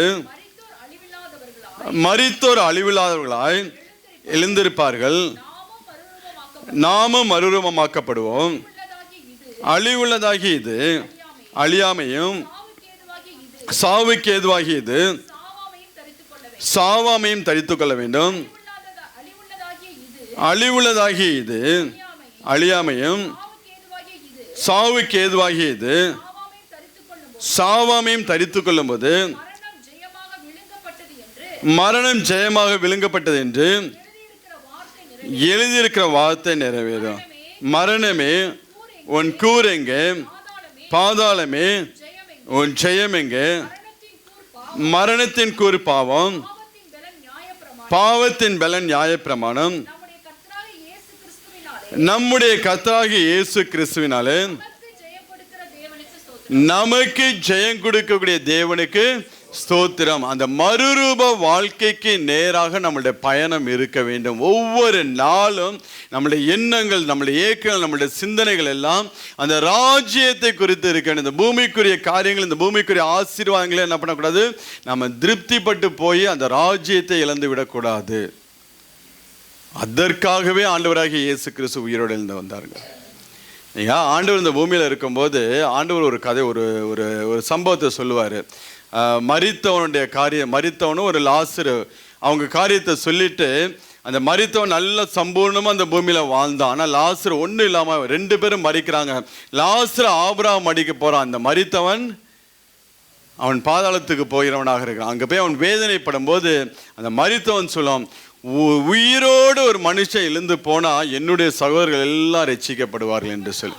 அப்பொழுது அவன், அப்படியானால் தகப்பனே, லூக்கா 16ஆம் அதிகாரம் 30வது வசனம், டைம் ஆயிடுச்சு, 27 வாசிங்க. அப்பொழுது அவன், அப்படியானால் தகப்பனே, 5 பேர் சகோதரர் உண்டு, வேதனை உள்ள இந்த இடத்திற்கு வராதபடி அவன் போய் அவளுக்கு சாட்சியாக அறிவிக்கும் பொருட்டு வேண்டிக் கொள்கிறேன் என்றான். ஆபிரகாம் அவனை நோக்கி, மோசேயும் தீர்க்கதரிசிகளும் உண்டு, அவர்களுக்கு அவர்கள் செவி கொடுக்கட்டும் என்றான். அதற்கு அவன், அப்படி என்ன தகப்பனாகிய ஆபிரகாமே, மரித்தொழுந்த ஒருவன் அவரிடத்திற்கு போனால் மனம் திரும்புவார்கள். அவன் அந்த அந்த ஐஸ்வர்யம் அந்த நரகத்தில் போய் அவனுக்கு என்ன பண்ணிக்கிறான், மரித்தோர்ந்து ஒருவன் போனால் அவன் என்ன பண்ணுவார்கள், மனம் திரும்ப. அதுதாங்க இன்னைக்கு ஆண்டவராகிய இயேசு கிறிஸ்து உயிரோடு எழுந்து வந்து நிற்கிறாரு. நாம் எல்லாரையும் ரட்சிப்புகளை நடத்தும்படியாக என்ன நம்ம அவர் பார்க்க முடியாது. ஆனால் விசுவாசிக்கிற பிள்ளைகளை தான் அவர் என்ன பண்ணுகிறார், பாக்கியவான்கள் என்று சொல்லி அழைக்கிறவராக இருக்கிறார். அந்த ஆண்டவரை நாம் விசுவாசிக்கும் போது, மரித்தோர்ந்து உயிரோடு எழுந்த ஆண்டவராக இயேசு கிறிஸ்துவை நாம் விசுவாசிக்கும் போது கர்த்தர் நம்மளை பாக்கியவான்களாக வைத்து ஆண்டவர் என்ன பண்ணுகிறார், ஆசீர்வதிக்கிறவராக இருக்கிறார். இன்னும் ஆண்டவர் உயிர் தெளிந்து போகும்போது ஆண்டவர் சொல்லக்கூடிய ஒரு காரியம், நீங்கள் மத்தேயு 28ஆம் அதிகாரத்தில் 18வது வசனத்தை வாசிங்களேன். அப்பொழுது இயேசு சமீபத்தில் வந்து அவர்களை நோக்கி, வானத்திலும் பூமியிலும் சகல அதிகாரமும் எனக்கு கொடுக்கப்பட்டிருக்கிறது. அப்பொழுது இயேசு என்ன பண்ணுகிறார்? வானத்திலும் பூமியிலும் அதற்கு முன்பதாகவும் அவர் அதிகாரம் உடையவராக இருந்தார். ஆண்டவர் சொல்வார், ஜீவனை கொடுக்கவும் எடுக்கவும் எனக்கு அதிகாரம் உண்டு. அது எல்லாம் வெறும் டீச்சிங்ல தான் இருந்துச்சு. அது வரைக்கும் அது எல்லாம் வெறும் டீச்சிங்ல தான் இருந்துச்சு. ஆனால் உயிர்த்தெழுந்ததுக்கு அப்புறம் ஆண்டவர் சொல்லுகிறார், ப்ராக்டிக்கலா எல்லாவற்றையும் முடிச்சுட்டு வந்து நிற்கிறேன். சகல அதிகாரமும் எனக்கு கொடுக்கப்பட்டிருக்கிறது. வானத்திலும் சரி பூமியிலும் வானத்திலும் எனக்கு சகல அதிகாரமும் எனக்கு கொடுக்கப்பட்டு, எல்லாவற்றையும் முடிச்சுட்டு ஆண்டவர் கொடுக்கக்கூடிய ஸ்டேட்மெண்ட், சகல அதிகாரம் எனக்கு கொடுக்கப்பட்டிருக்கிறது, அந்த அதிகாரத்தை நான் உங்களுக்கு கொடுத்துட்டு போறேன்னு சொல்லிட்டாரு. அவர் கொடுக்கப்பட்டது மாத்திரம் கிடையாது, அந்த அதிகாரத்தை நான் உங்களுக்கு கொடுத்துட்டு போறேன்னு சொல்லி ஆண்டவர் பரமேறி போகும்போது, அந்த கிரேட் கமிஷன் என்று சொல்லுவார்களே, மார்க் 16ஆம் அதிகாரத்தில் நாம் வாசிச்சோம் என்றால் என்னென்ன காரியங்கள், ஒரு விசுவாசிகளா என்னென்ன காரியங்கள் நடக்கும். அந்த உயிர்த்தெழுந்த வல்லமையின் அதிகாரத்தை பெற்ற மனுஷன், அந்த உயிர்த்தெழுந்த வல்லமையினால் ரட்சிக்கப்பட்ட ஒரு விசுவாசியுடைய வாழ்க்கையில ஆண்டவர் எப்படியாப்பட்ட அற்புதங்களையும் அதிசயங்களையும் செய்கிறார், எப்படியாப்பட்ட அதிகாரம் உள்ள மனுஷனா அவனை ஏற்படுத்தி வைத்திருக்காருன்னு சொல்லி நீங்க பார்த்தீங்கன்னா மார்க் 16 வாசிங்க, 17-18 வசனங்கள். விசுவாசிகளால் நடக்கும் அடையாளங்களாவன, என் நாமத்தினாலே பிசாசுகளை துரத்துவார்கள், நவமான பாஷைகளை பேசுவார்கள், சர்ப்பங்களை எடுப்பார்கள், சாவுக்கு ஏதுவான யாதொன்றை குடித்தாலும் அது அவர்களை சேதப்படுத்தாது, வியாதியஸ்தர் கைகளை வைப்பார்கள், அப்பொழுது அவர்கள் சுஸ்தமாவார்கள் என்று சொல்லி சத்துருவின் மேல ஒரு அதிகாரத்தை தேவன் கொடுத்துட்டு போயிருக்காருங்க. அதுக்கு முன்னாடி பெரிய பெரிய தீர்க்கதரிசி இருந்தாங்க, ஆனா யாரும் பிசாசை துரத்துனதே கிடையாது. பிசாசுல ஒரு மனுஷன் பிடிக்கப்பட்டு தான் என்ன பண்ணுவாங்க, ஊருக்கு ஒதுக்குப்புறமா கொண்டு போய் அவனை சங்கிலியில கட்டி போட்டுருவாங்க. அவனுக்கு விடுதலையே கிடையாது. என்னைக்கு ஆண்டவர் இந்த பூமியில கடந்து வந்தாரோ அவர் சத்துருவுக்கு உண்டான எல்லா அதிகாரத்தை தன் கையில எடுத்துக்கொண்டார். அந்த சத்துருவை துரத்த முடியாத உயிர் தெழுந்ததுக்கு அப்புறம் ஆண்டவர் என்ன பண்ண, அந்த அதிகாரத்தை நம்ம கையில கொடுத்துட்டு போயிருக்காரு. உங்க கையில அந்த அதிகாரம் இருக்கா இல்லையா? நைட்டு 12 மணிக்கு விட்டு பார்த்தா தான் தெரியும். கல்ற பக்கத்துல கொஞ்சம் அனுப்பிச்சுட்டு பார்த்தா தான் தெரியும் அதிகாரம் இருக்கா இல்லையான்னு சொல்லி நமக்கே அப்பதான் தெரிய வரும். ஆனால் ஆண்டவர் பிசாசுகளை துரத்தும்படியான அதிகாரத்தை நம்மள்ட்ட கையில் கொடுத்துருக்கிறார். வியாதியஸ்தர்களை சுஸ்தமாக்கும்படியான அதிகாரத்தை தேவன் நம்மள்ட்ட கையில் கொடுத்துருக்கிறார். சாவுக்கு ஏதுவான யாதொன்றை குடித்தாலும் அது உங்களை சேதப்படுத்தாது என்று. இப்போ நீங்கள் வந்து இப்போ என்ன பாம்புகளை சர்ப்பங்களை எடுப்பார்கள், குடித்தாலும் சேதப்படுத்தாது, வியாதியஸ்தர் கைகளை வைப்பார்கள், அப்பொழுது அவர்கள் சொஸ்தமாவார்கள் என்று சொல்லி ஆண்டவர் அந்த அதிகாரத்தை நம்மள்ட்ட கையில கூட. உயிர்த்தெழுந்த ஆண்டவரை இயேசு கிறிஸ்துவை நீங்க விசுவாசிக்கிற பிள்ளைனா இந்த அதிகாரம் உங்க கையில இருக்கு. அதை அப்ளை பண்றதும் அதை பிராக்டிஸ் பண்றதும் உங்கள்கிட்ட தான் இருக்கு. ஆண்டவர் இனிமேதான் கொடுக்க போறல. உங்க விசுவாசம் எந்த அளவு இருக்கு, எந்த அளவுக்கு நீங்க கிறிஸ்துவுக்குள்ள பலப்பட்டு இருக்கிறீங்க, எந்த அளவுக்கு உயிர்த்தெழுந்த இயேசு ஆண்டவராக இயேசு கிறிஸ்து உயிரோடு எழும்ப செய்த ஆவியானவருடைய பலன் உங்களுக்குள்ள இருக்கோ அந்த அளவுக்கு அந்த வரங்கள் அந்த அதிகாரங்கள் உங்களோட வாழ்க்கையில கிரிகளை நடப்பிக்கும். நமக்கு ஒரு வியாதி பிரச்சனை ஒரு பலவீனம்னா நம்ம அடுத்தவங்கள்ட்ட ஓட வேண்டிய அவசியமே கிடையாதுங்க. நம்ம முழங்கால் படி போட்டு ஜெபம் பண்ணா அந்த வியாதியை ஆண்டவர் எடுத்து போடுவார். சகல அதிகாரம் எனக்கு கொடுக்கப்பட்டிருக்கு, அதை உங்களுக்கு கொடுத்துட்டு போறேன்னு அவர் பரமேறி போகும் போது ஆண்டவர் அந்த அதிகாரத்தை நம்மளோட கையில கொடுத்து சென்றவராக இருக்கிறார். ஆனா நம்ம தான் என்ன பண்ணிக்கிறது, அதை சரியா பயன்படுத்துறது. இதெல்லாம் விசுவாசிகளால் அடையாளம். பழைய ஏற்பாட்டு நாட்கள்ல தீர்க்க தரிசிகளால செய்ய முடியாத காரியங்கள் புதிய ஏற்பாட்டு விசுவாசிகளால் நடக்கக்கூடிய காரியம். இதுதான் உயிர்த்தெழுதலுடைய வல்லமையின் ரகசியம். அதுக்கண்டு பழைய ஏற்பாட்டு தீர்க்க சாதாரண ஆளுங்க, அவங்க பயங்கரமான ஆளுங்க. ஆனாலும் சில அதிகாரங்களை தேவன் என்ன பண்ணுகிறார், உயிர்த்தெழுந்த வல்லமைக்கு அப்புறம் சில அதிகாரங்களை தம்முடைய ஜனங்களுக்கு தேவன் கொடுக்கிறவராக இருக்கிறார். அதனால தான் ஆண்டவர் சொல்கிறார், என்னை காணாமல் விசுவாசிக்கக்கூடிய கூட்டம் அவங்க பாக்கியவான. ஏன்னா அவங்க சாதாரணமாக பாக்கியவான அந்த உலக பிரகாரமான ஆசீர்வாதம் மாத்திரம் கிடையாதுங்க. ஆண்டவர் ஆவிக்குரிய அதிகாரங்களை நம்முடைய கையில் கொடுத்து அவர் செல்லுகிறவராக இருக்கிறார். அதனால தான் அவர்கள் பாக்கியவான்கள் என்று சொல்லி அதனால் நீங்கள் அந்த அதிகாரம் உடையவர்களாக நீங்கள் இந்த பூமியில் வாழ ப்ராக்டிஸ் பண்ணணும். எப்படி வாழ ப்ராக்டிஸ் பண்ணணும்? ஆண்டவருடைய அதிகாரம் உடைய பிள்ளைகளாக. அதனால நம்ம வந்து மார்க்கில் தானே வாசிச்சோம், அதிகாரம் உடையவர்களாக ஏற்படுத்த முடியாத அவர் தம்மை என்ன பண்ணார், தெரிந்து கொண்டார் என்று சொல்லி நாம் பார்க்க முடியாது. நம்ம ஒவ்வொருவரையும் உயிர்த்தெழுந்த வல்லமையின் அதிகாரம் உடையவர்களாக ஏற்படுத்த முடியாக தான் தேவன் உங்களையும் என்னையும் அவர் முன்குறித்தவராக இருக்கிறார். அதனால் அந்த அதிகாரம் உடைய பிள்ளைகளாக நீங்கள் வாழ நீங்கள் உங்களை ஒப்புக்க. அதனால் நான் சொன்னேன், டோட்டல் சரண்டர். நீங்கள் டோட்டலாக ஆண்டவர்கிட்ட வந்து உங்கள் லைஃப்பை கொடுத்தீங்க, உங்கள் இருதயத்தை கொடுத்தீங்கன்னா இது எல்லாம் உங்களோட வாழ்க்கையில் இருக்குது. நீங்கள் பாக்கியவான்களாக இருப்பீங்க, நீங்கள் அதிகாரம் உடையவர்களாக இருப்பீங்க, நீங்கள் மகிமை உள்ள பிள்ளைகளாக இருப்பீங்க. இந்த பூமியில் அநேகருக்கு முன்பதாக நீங்கள் சாட்சி உள்ள பிள்ளைகளாக இருப்பீர்கள். இப்படியாப்பட்ட காரியங்கள் எல்லாம் ஆண்டவர் உங்களோட வாழ்க்கையில் அவர் செய்கிறவராக இருக்கிறார். இன்னும் ஆண்டவர் சொல்லும்போது, அப்போஸ்தலன் பவுல் சொல்லும்போது, இந்த உயிர்த்தெழுந்த இந்த வல்லமைக்கு நீங்களும் நானும் சாட்சிகளாக இருக்கிறோம் என்று சொல்லுகிறார். இந்த உயிர்த்தெழுந்த வல்லமைக்கு நம்ம எப்படியா இருக்கிறோமா, சாட்சிகளாக இருக்கிறோமா? எப்படி அதை அவர் சொல்லுகிறான்னு சொல்லி நீங்கள் வாசிங்கன்னா, அந்த 1 கொரிந்தியர் 15ஆம் அதிகாரத்தை எடுத்துக்கொள்ளலாம். 1 கொரிந்தியர் 15ஆம் அதிகாரத்தில் 15லேருந்து 17 வரை உள்ள வசனம். மரித்தோர் உயிர்த்தெழாவிட்டால் தேவன் எழுப்பாத கிறிஸ்துவை அவர் எழுப்பினார் என்று தேவனை குறித்து சாட்சி சொன்னதினாலே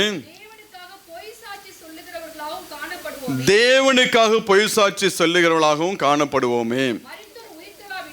மரித்தோர் உயிர்த்தெழாவிட்டால் கிறிஸ்துவும் எழுந்திருக்கவில்லை. கிறிஸ்து எழுந்திராவிட்டால் உங்கள் விசுவாசம் வீணாயிருக்கும். நீங்கள் இன்னும் உங்கள் பாவங்களில் இருப்பீர்கள். போதும். கிறிஸ்து உயிர்த்தெழாவிட்டால் நம்மளாம் இப்போ எதில் இருந்திருப்போமா, பாவத்தில் இருந்திருப்போம். அப்போ நம்ம பாவத்திலேருந்து விடுதலை ஆனோம்னா நாம் எதற்கு சாட்சியாக இருக்கிறோம், உயிர்த்தெழுந்த இயேசு கிறிஸ்துவுக்கு சாட்சியாக நாம் நின்று கொண்டிருக்கிறோம். அதனால தான் பாவத்தை ஜெயிக்கணும், பாவத்துக்கு இடம் கொடுக்காதீங்க, தேவையில்லாத இச்சைகளுக்கு இடம் கொடுக்காதீங்க. ஏன் ஆண்டவர் நம்மளை பார்த்து திருப்பி திருப்பி சொல்கிறான்னா, நீங்களும் நானும் தான் அவருடைய உயிர்த்தெழுதலுடைய வல்லமைக்கு சாட்சியாக இருந்து கொண்டிருக்கிறோம். அப்போ பாவத்தை ஜெயிக்கிற பிள்ளைகளாக, பாவத்திலேருந்து விடுதலையை பெற்று வாழ்கிற ஒரு வாழ்க்கை நாம் வாழ வேண்டும். ஈஸியாக நம்ம பாவத்துக்கு இடம் கொடுத்து நம்ம ஆண்டவர்கிட்ட பாவ மன்னிப்பெல்லாம் கேட்குறோம், ஆண்டவர் மன்னிக்கிறாரு. ஆனால் பாவத்தை ஜெயிக்கிற பிள்ளைகளாக இருந்தோம் என்றால் உயிர்த்தெழுந்த இயேசு கிறிஸ்துவுக்கு சாட்சிகளாக நாம் இந்த பூமியில் வாழ்ந்து கொண்டிருப்போம். அதனால்தான் பாவத்தை நாம் ஜெயிக்க, இரத்த சிந்தத்தக்க நீ பாவத்துக்கு என்ன பண்ண வேண்டும், போராடு என்று சொல்லி வேதம் சொல்லி பேதுரு சொல்லும்போது அழகாக சொல்லுவார். ரத்தம் எபிரேயருக்கு ஆக்கியம் சொல்லும்போது ரத்தம் சிந்தப்படத்தக்க, அந்த 2ஆம் அதிகாரத்தில் கீழே வரும், ரத்தம் சிந்தப்படத்தக்க நீங்கள் என்ன பண்ண வேண்டும், பாவத்துக்கு எதிர்த்து போராட வேண்டும் என்று சொல்லி பாவத்துக்கு விரோதமாய் போராடுகிறதில் இரத்தம் சிந்தப்படத்தக்கதாக இன்னும் எதிர்த்து நிற்கவில்லையே. ஏன் ஆக்கியோ நாங்கள் வந்து அவ்வளோ ஒரு ஒரு ஆதங்கத்தோடு அவன் சொல்லுகிறான்னா, நாம் பாவத்தை ஜெயிக்கும் போது தாங்க ஆண்டவருடைய உயிர்த்தெழுதுக்கு நாம் சாட்சியாக நாம் நின்று கொண்டிருக்கிறோம். அப்போ நம்ம பாவம் செய்கிறதுனா அது எங்கே போய் இடிக்குது பார்த்தீங்களா? நம்ம வாழ்க்கையில் பாவத்துக்கு இடம் கொடுத்தோன்னா ஆண்டவருடைய உயிர்த்தெழுதுனா, மற்றவங்க நம்மளை புறஜாதி பார்க்கும்போது நீனும் பாவத்தில் விழுகிற என்னவோ ஆண்டவர் என்று சொல்லி நம்மளை பார்த்து அவங்க கேள்வி கேட்பாங்க. அதனால தான் மற்றவர்களுக்கு முன்பதாக ஆண்டவருடைய நாமம் தூஷிக்கப்படாதபடிக்கு நாம் ரொம்ப தெளிந்த புத்தி உள்ளவர்களாய் ஜாக்கிரதையாக இருக்க வேண்டும். எந்த ஒரு பாவமும் நம்மளை ஆளுகை செய்யாதபடிக்கு, நாம் பாவத்துக்கு விட்டு கொடுக்காதபடிக்கு நம்மளை முழுவதும் காத்துக்கொள்கிற பிள்ளைகளாக இருந்தோம் என்றால் உயிர்த்தெழுந்த ஆண்டவராகிய இயேசு கிறிஸ்துவுக்கு நீங்களும் நானும் ஒரு வல்லமையான ஒரு சாட்சியாக நாம் நின்று கொண்டிருப்போம். அதுதான் தேவன் நாள் நம்மளிடத்துலேருந்து அவர் எதிர்பார்க்கிறவராக இருக்கார். இன்னும் ஒரே ஒரு காரியத்தை சொல்லிவிட்டு நாம் செபிக்கலாம். நீங்கள் வந்து யோவான் 21ஆம் அதிகாரத்தில் நீங்கள் 15லேருந்து 17 வரை உள்ள வசனங்களை நீங்கள் வாசிங்கன்னா, ஆண்டவர் பேதுருவை பார்த்து கேட்பார், என்னோடு நீ என் மேலே அவர்கள் போஜனம் பண்ணின பின்பு இயேசு சீமோன் பேதுருவை நோக்கி, யோனாவின் குமாரனாகிய சீமோனே, இவர்களிலும் அதிகமாய் என்னிடத்தில் நீ அன்பாய் இருக்கிறாயா என்றார்.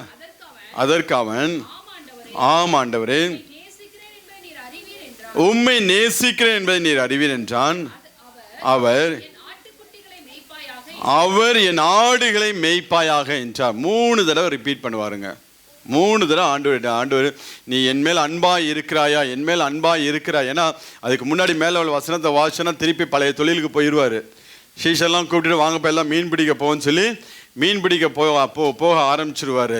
இவ்வளோ விலையேறப்பட்ட ரத்தத்தை சிந்தி உயிர்த்தெழுந்த வல்லமையை பார்த்து அதுக்கப்புறம் மீன் பிடிக்க போகிறான். அதாவது கேட்குறேன், நீ என் மேலே அன்பாய் இருக்கிறாயா, நீ என் மேலே அன்பாய் இருக்கிறியா என்றால் என் ஆடுகளை மேய்ப்பாயா என்று சொல்லி 2 தடவை 3 தடவை கேட்கும்போது பேதுருவே அழ ஆரம்பிச்சிடும். ஆண்டவரே நீர் எல்லாவற்றையும் அறிவீர் என்று சொல்லி தன்னை முழுவதுமாய் ஒப்பு கொடுக்குறாங்க.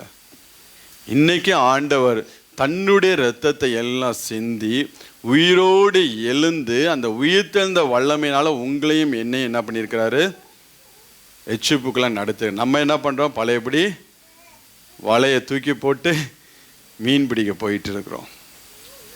ஆண்டோடைய காரியத்தை குறித்து நமக்கு ஒரு கரிசனை இல்லை.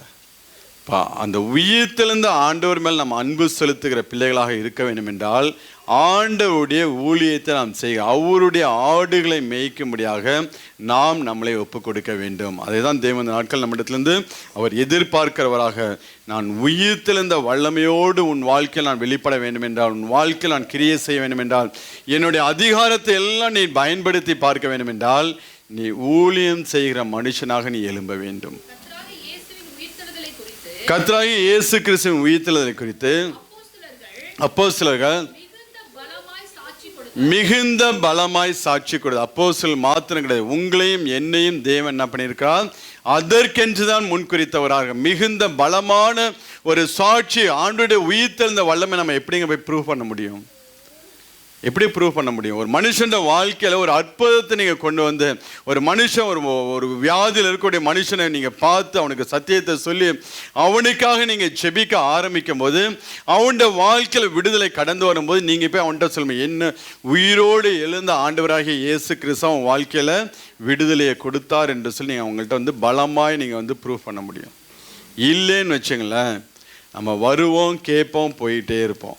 வாரம் உங்களுக்கு நான் என்ன ஏதாவது சமைச்சு போட்டு ஏதாவது ஒரு பிரசங்கம் பண்ணிக்கிட்டு தான் இருப்பேன். நீங்கள் நல்லா தலையாட்டிக்கிட்டு நல்லா ஆமாஞ்சாமி போட்டுட்டு போயிட்டு தான் இருப்பீங்க. ஆனால் கதை ஒன்றும் நடக்காது. காக்கா மாரி இருப்பீங்க. நீங்கள்லாம் போக்கு வரத்துமா இருந்துக்கிட்டு இருப்பீங்க. சபைக்கு போக்கு வரத்துமா இருப்பீங்க. வர்றதும் போகிறதுமா. ஆண்டவருக்கும் ஒரு பிரயோஜனம் இருக்காது, உங்களுக்கும் பிரயோஜனம் இருக்காது, மற்றவங்களுக்கும் பிரயோஜனம் இருக்காது. இந்த வாழ்க்கை எல்லாம் மாறும்படியாக தேவன் விரும்புகிறவராக இருக்கிறார். அவருடைய ஆடுகளை மேய்ப்பாயாக. இப்போ நம்ம ஆண்டவருடைய ஊழியத்துக்கு என்று நாம் இறங்க ஆரம்பிக்கும் போது தான் ஆண்டவருடைய உயிர்த்தெழுந்த வல்லமை எப்படியாப்பட்ட காரியங்களை செய்யும் என்று சொல்லி தேவன் நமக்கு கொடுத்திருக்கிற அதிகாரங்கள் எப்படியெல்லாம் கிரியைகளை செய்யும் என்று சொல்லி நீங்கள் பார்க்க முடியும். நீங்கள் ஊழியம் செய்யும் தான் உங்களுடைய விசுவாசமே வளர ஆரம்பிக்கும். நீங்கள் அடுத்தவனுக்காண்டி செபிக்கும் போது நீங்கள் சின்ன ஒரு ஜெபம் பண்ணிட்டு வரீங்க, ஆண்டவர் பெரிய ஒரு அற்புதத்தை செஞ்சுருப்பார். அதை பார்க்கும்போது நமக்கே ஆச்சரியமாக, நம்ம சின்ன ஒரு ஜெபம் தான் பண்ணால் ஆண்டவர் இவ்வளோ பெரிய ஒரு அற்புதத்தை செஞ்சுட்டாரா? அப்போ நம்ம வாழ்க்கையில் ஒரு ஃபாஸ்டிங்கை போட்டால் ஆண்டவர் என்ன பண்ணுவார், எல்லா காரியத்தையும் மாற்றி போட்டால் நமக்குள்ள ஒரு விசுவாசம் வருங்க. அதெல்லாம் ஆண்டவருங்க பேதுருவை பார்த்து வச்சா, நீ எப்படி வலையெல்லாம் தூக்கிட்டு போகாத, நீ வா, நீ ஆடுகளை மேய்க்க ஆரம்பி, உன்னை கொண்டு நான் பயங்கரமான காரியங்களை செய்வேன் என்று சொல்லிதான். அதுக்கப்புறம் பேதுரு பாருங்க, ஓடின ஓட்டங்கள், பட்ட பிரயாசங்கள், கிடைச்ச கொஞ்ச நேரத்தையும் அவன் கர்த்தருக்குள்ள பிரயோஜனப்படுத்தக்கூடிய ஒரு மனுஷனாய், செபிக்கிற மனுஷனாய், ஊழியம் செய்கிற மனுஷனாய் அவன் இருக்கும்போது அந்த ஓட்டத்தை ஜெயத்தோடு ஓடி முடிக்கிறவனாக இருந்தான். எப்பேற்பட்ட எதிர்ப்புகள், எப்பேற்பட்ட பிசாசுகள் வகை தேடி வந்தாலும் எல்லாவற்றையும் ஒரே மிதியாக மிதித்து, எப்படி தாவீது அங்கே கோலியாத்தை ஒரு மிதிச்சு அவன் பாட்டு போயிட்டே இருந்தானோ, ஒவ்வொரு பரிசுத்தவான்களும் தங்களுடைய வாழ்க்கையில் வந்த எல்லா சத்துருக்களை தேவ பலத்தினால மிதித்து ஒரு ஜெயமுள்ள ஒரு வாழ்க்கை வாழ்ந்து தேவனுடைய ராஜ்யத்துக்கு போய் சேர்ந்துருக்காங்க. இன்னைக்கு நீங்களும் நானும் அந்த கியூவில் நின்றுக்கிட்டு இருக்கோம். நீங்களும் நானும் எந்த கியூவில் நிற்கிறோம்? பரலோக ராஜ்யத்துக்குள்ள பிரவேசிக்கக்கூடிய கியூவில் நின்று கொண்டிருக்கிறோம். இந்த உயிர்த்தெழுந்த வல்லமையோடு நாம் வாழ ஆரம்பித்தோம் என்றால் நமக்குள்ள மறுரூபம் வர ஆரம்பிக்கும். ஆண்டவர் இமைப்பொழுது நம்ம எல்லாம் மறுரூபப்படுத்தி அவருடைய ராஜ்யத்துக்குள்ளே கொண்டு போய் சேர்க்கிறவராக இருக்கு. அதனால் உங்களை முழுவதுமாய் தேவ கரத்தில் ஒப்பு கொடுங்க. நம்மளோட காரியங்கள், பல காரியங்கள் நம்மளோட வாழ்க்கையில் பல குறைவுகள் இருக்கலாம். அதையே நினைச்சு அதுக்காகவே நாம் வாழ்ந்து விடாதபடிக்கு தேவனுடைய ராஜ்யத்துக்காகவும் உயிர்த்தெழுந்த இயேசு கிறிஸ்துவுக்கு ஒரு வல்லமையான ஒரு சாட்சியாய் வாழும்படியாகவும் ஒரு மகிமையுள்ள ஒரு வாழ்க்கை வாழும்படியாக உங்களை ஒப்பு கொடுத்தீங்கன்னா ஆண்டவர் கலிலியாவை மகிமைப்படுத்தினது போல உங்களையும் மகிமைப்படுத்துவாருங்க. நீங்கள் போனதுக்கப்புறம் உங்களுடைய குடும்பம் அந்த பூமியில் ரொம்ப மகிமையாக ரொம்ப ஆசீர்வாதமாக இருக்கும். நீங்கள் போனதுக்கப்புறம் அந்த குடும்பம் சொல்லும், என் தகப்பனாருடைய பிரயாசம், என் தகப்பனாருடைய விசுவாசம், என் பெற்றோருடைய விசுவாசம், என் பெற்றோருடைய ஜெபம் இன்னைக்கு எங்களுக்கு கர்த்தர் அந்த வாழ்க்கையை கொடுத்துருக்கிறார் என்று சொல்லி. அப்படியாப்பட்ட ஒரு மகிமையை தேவன் என்ன பண்ணுவார், நம்மளோட வாழ்க்கையில் குடும்பத்தில் கொடுக்கிறவராக இருக்கு. அதனால் அந்த உயிர்த்தில் இந்த வல்லமையை பெற்றுக்கொண்டு ஆண்டவர் கொடுக்கக்கூடிய அதிகாரங்களை பெற்றுக்கொண்டு இந்த பூமியில் அவருடைய நாமத்துக்கு நாம் மகிமையான ஒரு சாட்சியாய் வாழ்ந்தோம் என்றால் கர்த்தர் உங்களையும் என்னையும் ராஜ்யத்தில் நித்திய காலமாய் வைத்து நம்மளை ஆசீர்வதிக்கிறவராக இருக்கு. அதனால் நம்மளை முழுவதுமாய் ஒப்பு கொடுப்போம். Full surrender. ஆண்டவர்கிட்ட கொஞ்சம் அங்கேயும் இங்கேயெல்லாம் வச்சிடல, ஃபுல் சரண்டர், டோட்டல் சரண்டர் ஆகும்போது தேவன் நம்மளுடைய டோட்டல் லைஃப்பை கையில் எடுத்து அவர் மகிமைப்படுத்துகிறவராக இருக்கிறார். ஒரு விஷயம் நம்ம எல்லாம் எழுந்து செபிக்கலாமா? அந்த நாளில் கேட்ட வார்த்தைக்கு ஒப்பு கொடுத்து நாம் செபிக்கலாம்.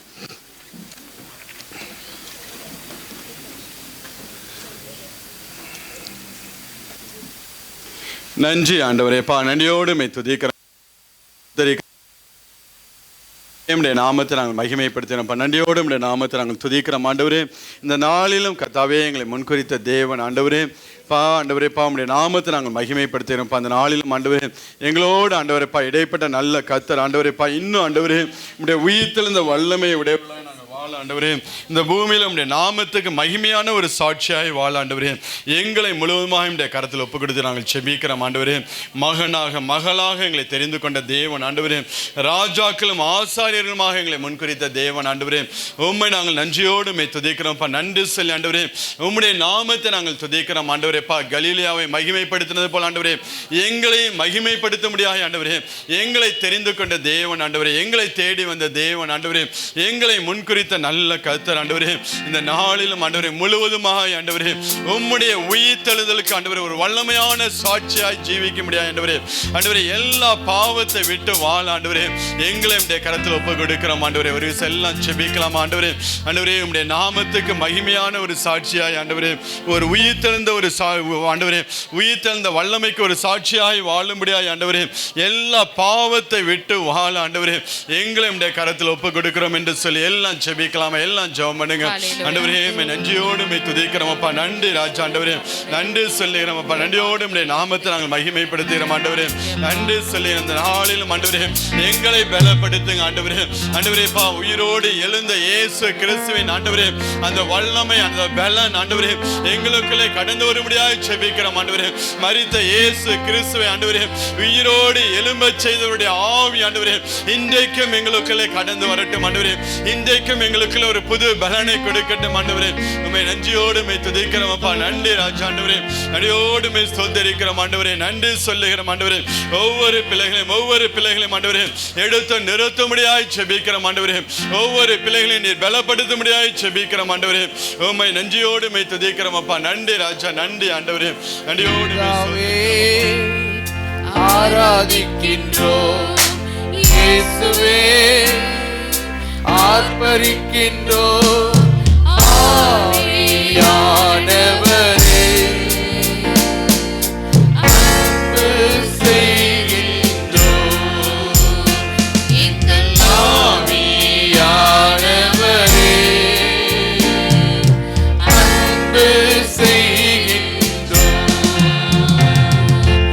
ஆராதிக்கின்றோம் ஆர்ப்பரிக்கின்றோம் அன்பு செய்கின்றோம் உம்மை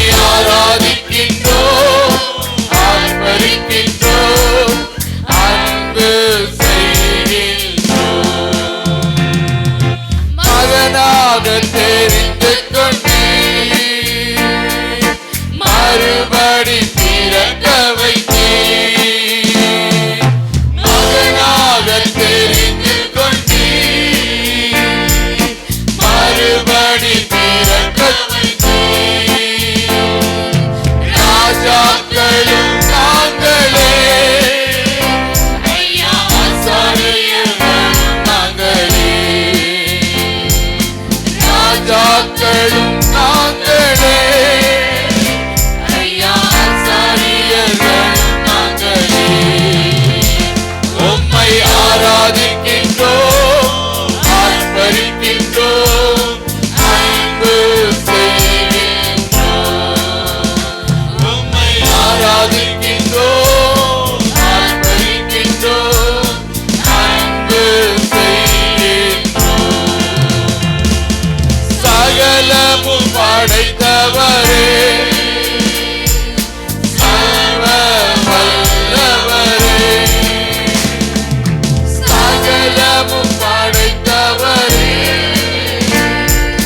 சர்வ வல்லவரே, மகிமைக்கு பாத்திரரே, ஐயா மங்காத பிரகாசமே. மகிமைக்கு பாத்திரரே, ஐயா மங்காத பிரகாசமே. உம்மை ஆராதிக்கின்றோம், ஆர்ப்பரிக்கின்றோம், அன்பு செய்கின்றோம். உம்மை ஆராதிக்கின்றோம், ஆர்ப்பரிக்கின்றோம், அன்பு செய்கின்றோம். சோத்திரமும் கனமும் வல்லமையும் பலனும், ஸ்தோத்திரமும் கனமும் வல்லமையும் பலனும், மாட்சிமையும் துதியும், ஐயா எப்போதும் உண்டாகட்டும். மாட்சிமையும் துதியும், ஐயா எப்போதும் உண்டாகட்டும்.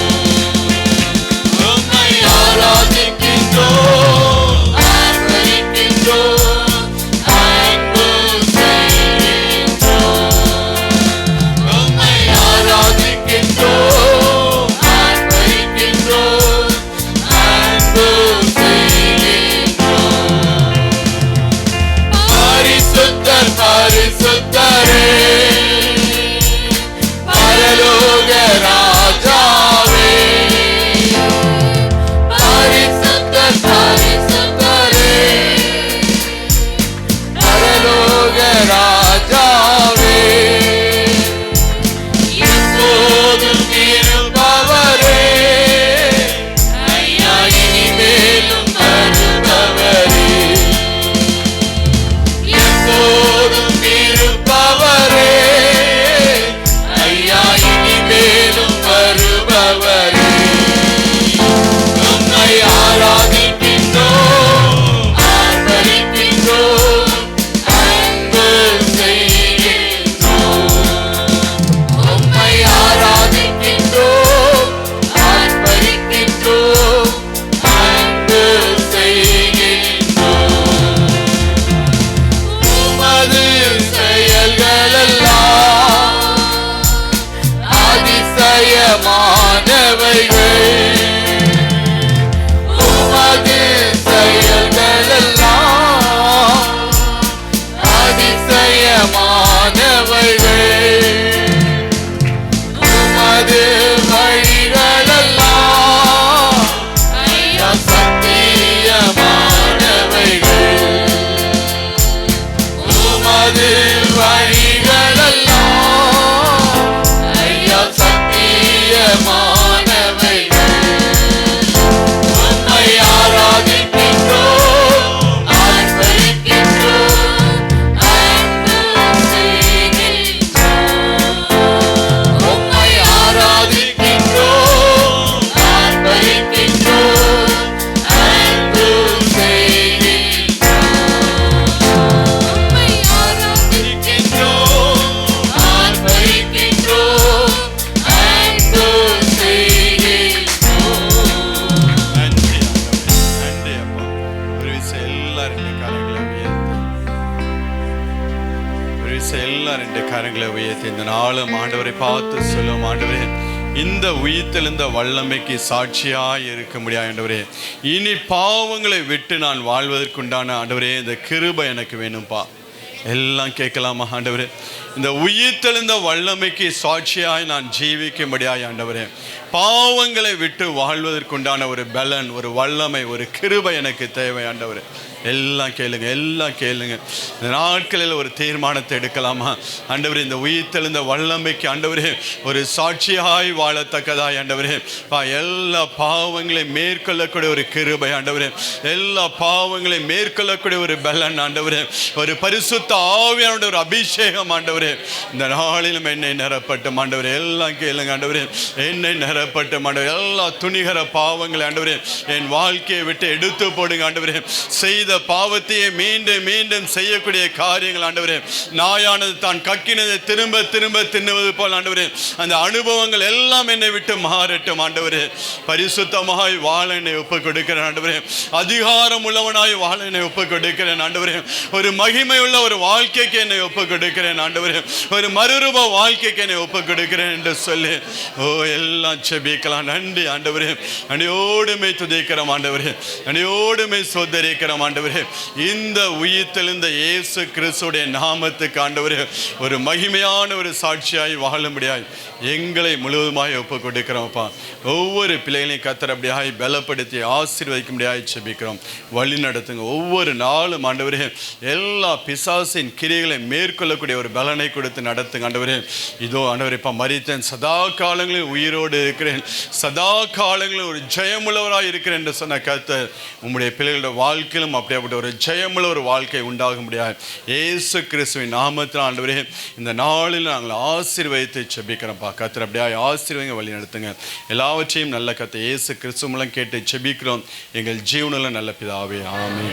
என் ஆத்துமாவே கர்த்தரை ஸ்தோத்திரி, என் முழுவதுமே அவருடைய பரிசுத்த நாமத்தை ஸ்தோத்திரி. என் ஆத்துமாவே கர்த்தரை ஸ்தோத்திரி, அவர் சகல ஆமென். கர்த்தராகிய இயேசு கிறிஸ்துவின் கிருபையும் பிதாவாகிய தேவனுடைய அன்பும் பரிசுத்த ஆவியான அந்யோன்ய ஐக்கியம் இன்றும் என்றும் நாம் அனைவரோடு கூட இருப்பதாக. ஆமென்.